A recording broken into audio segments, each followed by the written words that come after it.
Mengapa piring anak-anak sekolah kini menjadi sumber kengerian? Mengapa program berlabel makan bergizi gratis yang mestinya menyelamatkan masa depan malah jadi mesin rusak yang memuntahkan racun?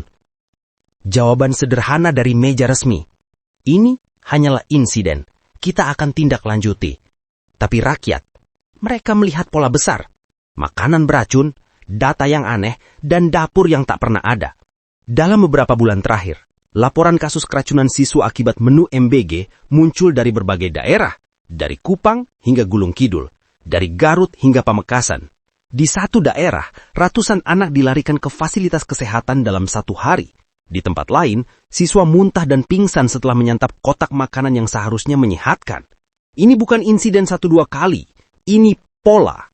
Laporan investigatif lokal dan catatan lembaga independen bahkan menyebut ribuan siswa terdampak selama pelaksanaan program. Dan inilah omong kosong data yang paling bikin pusing. Anggota DPR menyebut ada sekitar 5.000 titik dapur MBG yang diduga fiktif, terdaftar di sistem, tapi tak ditemukan bangunannya ketika dicek di lapangan. Bayangkan, titik dapur yang hanya eksis di spreadsheet, tidak di tanah.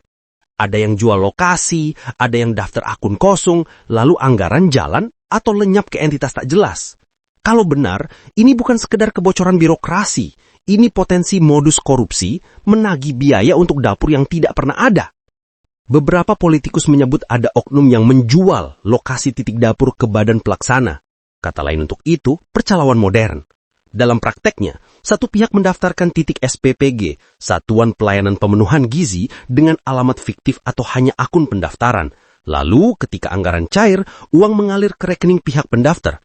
Tapi layanan nyata di lapangan nihil. Inilah yang membuat banyak orang bertanya, untuk siapa makanan itu disiapkan jika bukan untuk mengalirkan dana? Jangan gampang dingin ketika kita sebut ratusan atau ribuan. Di balik statistik itu, ada anak yang menangis, orang tua yang trauma, guru yang tak tidur karena harus lapor ke keluarga. Salah satu temuan lembaga independen bahkan menyebut lebih dari 4.000 siswa terdampak keracunan dalam kurun 8 bulan terakhir. Angka yang tak bisa diasapi dengan janji rapat. Bagan resmi berderet. Badan Gizi Nasional bilang mereka akan perbaiki verifikasi. BPOM menyatakan tetap dukung program tapi akan cek keamanan pangan. Istana pun berjanji akan mengecek dan meminta maaf. Itu versi resmi. Sementara itu, polisi membuka penyelidikan di beberapa lokasi dan pemerintah bilang ini akan dievaluasi. Intinya, banyak kata, sedikit jawaban konkret yang langsung menuntaskan kerugian anak-anak. Bagaimana bisa program sekelas ini ambrol? Ada banyak titik kegagalan yang kita bisa tunjuk. Proses tender yang kacau, verifikasi lapangan yang superficial, pelaksana yang menggunakan yayasan perantara tanpa kapasitas, dan pengawasan yang berjalan belakangan. Setelah masalah dilaporkan di media. Sistem verifikasi seharusnya mencegah titik fiktif. Tapi kalau verifikasi hanya mengandalkan CV digital dan foto yang mudah dipalsukan, maka integritas program sudah mati sebelum dimulai. Ceritanya selalu mirip. Database menyatakan ada dapur di titik X, anggaran dialokasikan, kontraktor atau yayasan diserahi tugas, laporan administrasi masuk, pencairan dana jalan.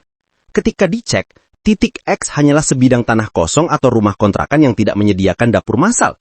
Siapa yang diuntungkan? Pemilik rekening yang menerima transfer. Siapa yang dirugikan? Anak-anak yang makan makanan tidak aman atau yang lebih buruk lagi, tidak makan sama sekali. Jadi apa yang harus dilakukan sekarang? Pertama, audit forensik atas semua titik SPPG. Buka data, cek lapangan, panggil pihak yang mendaftarkan. Kedua, audit keuangan dari aliran dana MBG. Bila ditemukan penyimpangan, proses hukum harus tegas. Ketiga, ganti pelaksana yang bermasalah dan kembalikan layanan darurat untuk anak-anak di sekolah. Keempat, beri kompensasi dan layanan kesehatan untuk korban, bukan hanya kata maaf di konferensi pers. Lucu bukan? Program yang inti idealismenya, memberi makan anak yang lapar, malah jadi ladang inventarisasi data fiktif dan transaksi bayangan. Pejabat bisa pamer capaian di slide presentasi, kontraktor bisa ketawa di WhatsApp group, sementara ibu di rumah memegang nomor telepon rumah sakit karena anaknya multah setelah makan kotak MBG.